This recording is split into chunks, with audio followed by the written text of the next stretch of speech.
Hello viewers, welcome to our channel. నేను చరణ్ పరిమి. తాజాగా పవన్ కళ్యాణ్ నిర్ణయాలకి అడ్డు చెబుతున్న చిరంజీవి అనిపిస్తుంది. ఎందుకంటే కొన్ని వార్తలు చిరంజీవి గారికి ఏపీ గవర్నమెంట్లో ఒక ప్రత్యేకమైన కీలక పదవులు, కీలక బాధ్యతలు అప్పగించాలని పవన్ కళ్యాణ్, చంద్రబాబు ఆలోచిస్తున్నట్టుగా తెలుస్తుంది. అయితే ఈ విషయంలో చిరంజీవి ఎలాంటి నిర్ణయం తీసుకోబోతున్నారు, అసలు వీళ్ళు చిరంజీవి గారికి ఒక పదవి ఇవ్వాలని చెప్పేసి వీళ్ళు ఎందుకు అనుకుంటున్నారు ఏంటనేది ఒకసారి గమనిస్తే, గతంలో ఎప్పుడైతే రాష్ట్రం చీలిపోయిందో, రెండు రాష్ట్రాల విభజన జరిగిందో, ఆ తర్వాత సినిమా ఇండస్ట్రీ పూర్తిగా తెలంగాణకే పరిమితం అయిపోయింది. తెలంగాణకే, హైదరాబాద్కి పరిమితమైంది. స్టూడియోలు కూడా దాదాపు అన్ని స్టూడియోలు హైదరాబాద్లోనే ఉన్నాయి. ఏపీలో కేవలం వైజాగ్లో ఒక రామానాయుడు స్టూడియో తప్ప ఇక మరేమీ లేదు. సో సినిమా షూటింగ్లకి ఏపీలో వేరు లొకేషన్స్కి వెళ్ళడం తప్పితే, అట్లా బీచ్ లొకేషన్స్ కావచ్చు వైజాగ్లో, అలాగే కొన్ని ఏరియాల్లో, కొన్ని గ్రామాల్లో లొకేషన్స్ కావచ్చు, ఇలా వెళ్ళడం తప్పితే స్టూడియోల నిర్మాణము, ఒక కన్స్ట్రక్టివ్గా సినిమా ఇండస్ట్రీ డెవలప్మెంట్ కానీ, రెగ్యులర్గా షూటింగ్స్ సినిమాలు అక్కడ జరగడం కానీ, అలాగే ఒక ఇన్ఫ్రాస్ట్రక్చర్ డెవలప్మెంట్ కానీ, అలాగే ఈ కళాకారులు టెక్నీషియన్స్ అక్కడ నుంచి, ఆ ప్రాంతం నుంచి అక్కడే ఉపాధి చూసుకోవడం కానీ, ఇలాంటివన్నీ అక్కడ జరగలేదు. సో అలాంటి అవకాశం, ఆ డెవలప్మెంట్ అనేది అక్కడ లేకుండా పోయింది గత 10 ఏళ్ళుగా చూస్తే. అయితే ఇప్పుడు దానికి ఒక అవకాశం ఏర్పాటు చేద్దాము, సినిమా ఇండస్ట్రీని ఇక్కడ డెవలప్ చేద్దాము ఏపీలో అని చెప్పేసి చంద్రబాబు, పవన్ కళ్యాణ్ ఆలోచిస్తున్నారు. సో పవన్ కళ్యాణ్ ఎలాగూ దీనికి అనుకూలంగానే ఉంటాడు కాబట్టి, సో ఇది దాదాపు కన్ఫర్మ్ అయినట్టే ఇక్కడ డెవలప్ చేయడానికి. గతంలో కూడా వైఎస్ఆర్సీపీ గవర్నమెంట్లో జగన్ కూడా ఏపీకి రండి మీరు అని చెప్పేసి ఆహ్వానించడము. అయితే ఆయన కొన్ని ఇబ్బందులు పెట్టడం వల్ల సినిమా ఇండస్ట్రీ వాళ్ళని వీళ్ళు వెనకడుగు వేశారు. ఆయన టికెట్ రేట్ల విషయంలో కావచ్చు, రకరకాల ఇబ్బందులు క్రియేట్ చేసి చాలా దెబ్బతీయడం వల్ల వీళ్ళు ఇంకా ఆలోచన చేయలేకపోయారు. ఆయన వైజాగ్లో నేను స్టూడియోలు కట్టుకోవడానికి నేను స్థలాలు ఇస్తాను, మీరు రండి, మీరు స్టూడియోలు కట్టండి, ఇక్కడ అభివృద్ధి చేయండి అని చెప్పేసి ఆయన చెప్పడం జరిగింది. అంటే ఆయన ఉద్దేశం వైజాగ్ని ఒక రాజధానిగా చూపించడం కోసం ఇలాంటి భారీ నిర్మాణాలు, సినిమా ఇండస్ట్రీ ఏర్పాటు, అలాగే సినిమా కార్మికుల ఉపాధి, ఇదంతా కూడా ఈ ఏరియాలో క్రియేట్ అయితే ఇది ఒక రాజధానిగా ఇది కనిపిస్తుంది అనేది ఆయన ఆలోచన. కానీ దానికి వీళ్ళు మొగ్గు చూపలేదు. సో ఎందుకు మొగ్గు చూపలేదనే తెలిసిందే, ఎందుకంటే ఆయన ప్రణాళికలు కొంచెం డిఫరెంట్గా ఉండటం వల్ల. అయితే ఆయన కొన్ని రూమర్స్ కూడా వచ్చాయి, ఆయనతో వైఎస్ఆర్ సంబంధించిన సినిమాలు ఏవైతే ఉన్నాయో, ఆ సినిమా యాత్ర కావచ్చు, అలాగే యాత్ర 2 కావచ్చు, ఈ సినిమాలు చేసిన డైరెక్టర్లకి వీళ్ళు అవకాశం ఇచ్చారు వైజాగ్లో స్టూడియో డెవలప్ చేసుకోవడానికి, కొన్ని స్థలాలు వీళ్ళకి ఇస్తున్నారంటూ కొన్ని వార్తలు కూడా వచ్చాయి. మరి ఆ తర్వాత ఆ వార్తలు ఏమయ్యాయో తెలియదు. ఇప్పుడు ఆ గవర్నమెంట్ కూడా మారిపోయింది కాబట్టి మరి ఆ ప్రణాళికలు ఎక్కడ దాకా వెళ్ళాయి, అది నిజమా కాదా అనేది కూడా క్లారిటీ లేదు. అయితే ఇప్పుడు ఆంధ్రప్రదేశ్లో పవన్ కళ్యాణ్ కొత్తగా కొన్ని నిర్ణయాలు తీసుకుంటున్నారని చెప్పి తెలుస్తుంది. అదేంటంటే, ఈయన ఏపీలో డెవలప్ చేయడం కోసం చిరంజీవిని రంగంలోకి దించితే, చిరంజీవి గారు కానీ వస్తే ఈ డెవలప్మెంట్ త్వరగా జరుగుతుంది, ఈ సినిమా ఇండస్ట్రీకి సంబంధించిన డెవలప్మెంట్ అనేది ఇప్పుడు వీళ్ళ ఆలోచన అనమాట. ఎందుకంటే ఎవరో ఒకరు ఇనిషియేటివ్ తీసుకోవాలి, దానికి ఒక సూత్రధారిగా, దానికి ఒక కీలకమైన ఫౌండర్ లాగా నిలబడి దాన్ని డెవలప్ చేయాల్సిన పరిస్థితి ఉంటుందన్నమాట. ఇది ఒక పెద్ద ప్రణాళిక లాంటిది. అమరావతి నిర్మాణం ఎలాంటిదో, ఒక ఇండస్ట్రీని డెవలప్ చేయడం కూడా అలాంటిదే, ఆషామాషి వ్యవహారం ఏమీ కాదు.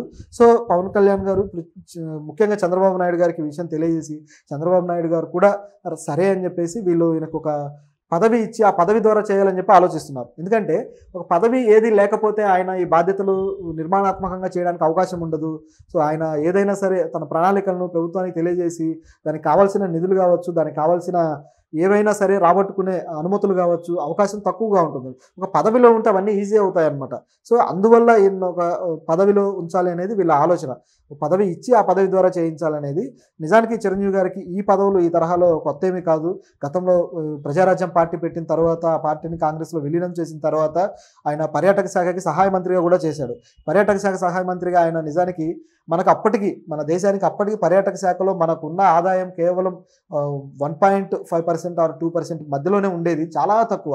సో ఇంత తక్కువ పర్యాటక శాఖ ఆదాయం ఉన్న టైంలో చిరంజీవి గారు వచ్చి ఆ జపాన్, జర్మనీ ఇలాంటి కొంతమంది ప్రతినిధులతో ఆయన మీటింగ్స్ ఏర్పాటు చేసుకొని ఆ పర్యాటక శాఖను డెవలప్ చేయడానికి ఆయన కొన్ని చర్యలు కూడా తీసుకున్నారు.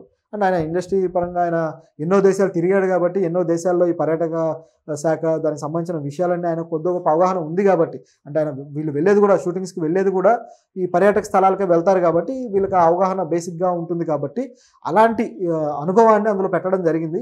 అదేవిధంగా ఇప్పుడు ఏపీలో కూడా ఇలాంటి అనుభవాన్ని ఉపయోగించే అవకాశం లేకపోలేదు. అయితే ఇక్కడ వచ్చిన సమస్య ఏంటంటే, చిరంజీవి గారు ఆయనకి ఇచ్చే పదవికి రెడీగా ఉన్నారా లేరా అనేది ఇప్పుడు ప్రశ్న. ఎందుకంటే చిరంజీవి గారు ఆల్రెడీ ఇప్పుడు ఆ పదవి అనుభవించేశారు. ఒక పార్టీకి అధినేతగా ఆయన 18 మంది ఎమ్మెల్యేలను గెలిపించుకొని కీలకమైన సభ్యుడిగా ఉన్న సందర్భం కూడా మనం చూసాము. ఇవన్నీ అయిపోయిన తర్వాత ఇప్పుడు పూర్తిగా రాజకీయాలకు దూరంగా ఇప్పుడు ఆయన ఈ సినిమా రంగంలో ఒక మళ్ళీ మెగాస్టార్గానే కొనసాగుతూ అద్భుతమైన సినిమాలు చేస్తున్నారు. ఇప్పుడు ఏపీలో ఆయనకి ఏదైనా పదవి ఇస్తే అది ఒకవేళ కొత్తగా కమిటీ ఏర్పాటు చేసి పదవి ఇస్తారా, లేకపోతే రాజ్యాంగబద్ధమైన పదవులు ఇస్తారా, లైక్ ఒక ఎమ్మెల్సీ లాంటిదో లేకపోతే ఒక ఎంచుకొని అలా ఇస్తారా, లేకపోతే కొత్తగా ఒకటి క్రియేట్ చేసి ఇస్తారా అనేది తెలీదు. ఒకవేళ ఇస్తే మరి ఆయన తీసుకుంటాడా? ఎందుకంటే ఆయన స్థాయికి ఇప్పుడు ఒక పదవి అనేది ఆయన ఏమీ ఆశిస్తున్నట్టుగా కనబడడం లేదు. ఎందుకంటే ఆయన పూర్తిగా సినిమా ఇండస్ట్రీ పరంగానే ఉన్నారు. కాకపోతే ఆయన పని చేయడానికి ఎప్పుడూ రెడీగానే ఉన్నాడు. గతంలో కూడా ఆయన ఒకసారి చెప్పడం జరిగింది, వైజాగ్లో వాళ్ళు స్టూడియో కట్టాలని చెప్పేసి స్టూడియో నిర్మాణానికి కొంత ఆలోచన చేసినట్టుగా ఆల్రెడీ గతంలో వార్తలు వచ్చాయి. తను కూడా వైజాగ్లో సెటిల్ అవ్వాలనుకున్నట్టుగా ఆయన ఎన్నోసార్లు చెప్పారు కూడా. అయితే వైజాగ్లోనే కట్టాలని లేదు, ఆయనకు స్థలం ఎక్కడిస్తే అక్కడ కట్టుకోవచ్చు. మరి ఇప్పుడు ఆయన స్థలం ప్రతిపాదన ఏమన్నా చేస్తాడా స్టూడియో కట్టడానికి? స్టూడియో ప్రతిపాదన కానీ తీసుకొని వస్తే ఆయన సొంత స్టూడియో కట్టుకునే అవకాశం ఉంది, ఆయన సొంత ఇనిషియేటివ్ తోటి. లేదు అనుకుంటే ఆయన ఒక పదవిలో, కీలకమైన పదవిలో ఆయన ఉండి ఈ కార్యక్రమాలన్నీ స్టూడియోల నిర్మాణాలు కావచ్చు, అలాగే టెక్నీషియన్స్ని ఇక్కడ ఎలా డెవలప్ చేయాలనే విషయం కావచ్చు, అవన్నీ చూసుకునే అవకాశం ఉంది. మరి ఆయన ఏం చేస్తాడో చూడాలి. ఏపీలో సినిమా ఇండస్ట్రీ డెవలప్మెంట్కి మాత్రం ఇప్పుడు ఒక కీలకమైన స్టెప్ పడబోతుంది. ఇది అవసరం కూడా. ఎందుకంటే సినిమా ఇండస్ట్రీ అక్కడ కూడా డెవలప్ అయితే అక్కడ ఉపాధి, అక్కడ లోకల్గా ఉండే కళాకారులకు ఉపాధి దొరుకుతుంది. అక్కడ లోకల్గా ఉండే కళాకారులు అలాగే టెక్నీషియన్స్ ఎవరైతే ఉన్నారో వీళ్ళకి ఉపాధి దొరుకుతుంది. ఇక్కడ దాకా రావాల్సిన అవసరం ఉండదు. అండ్ ఇప్పుడు తెలుగు ఇండస్ట్రీ 2 రాష్ట్రాల్లో ఉండటం వల్ల నష్టం కూడా ఏం లేదు. ఇప్పుడు ఏమైపోయిందంటే ఇది చేయడం వల్ల జరిగిన ఒక నష్టం కూడా గమనిస్తే, ఇప్పుడు తెలంగాణలో ఇక మీకు ఇదే ఆధారం, ఇక మీరు ఇంతకు మించి లేదు అని చెప్పి సినిమా ఇండస్ట్రీ మీద ఒక బర్డన్ క్రియేట్ చేయడము, అలాగే ఒక ప్రత్యేకంగా వీళ్ళకి ఒక ఆబ్లిగేషన్ క్రియేట్ చేసి మీరు మేము చెప్పినట్లుగా యాడ్లు చేయండి, మీరు మేము చెప్పినట్లుగా ప్రవర్తించండి, మీరు మేము చెప్పినట్లుగా బిహేవ్ చేయండి అని చెప్పేసి హుకుం జారీ చేస్తున్న ప్రభుత్వం చూస్తున్నాం మనం. కానీ ఇప్పుడు ఏపీలో అలా ఉండకపోవచ్చు, వీళ్ళకి మంచి అవకాశం కూడా దొరకవచ్చు.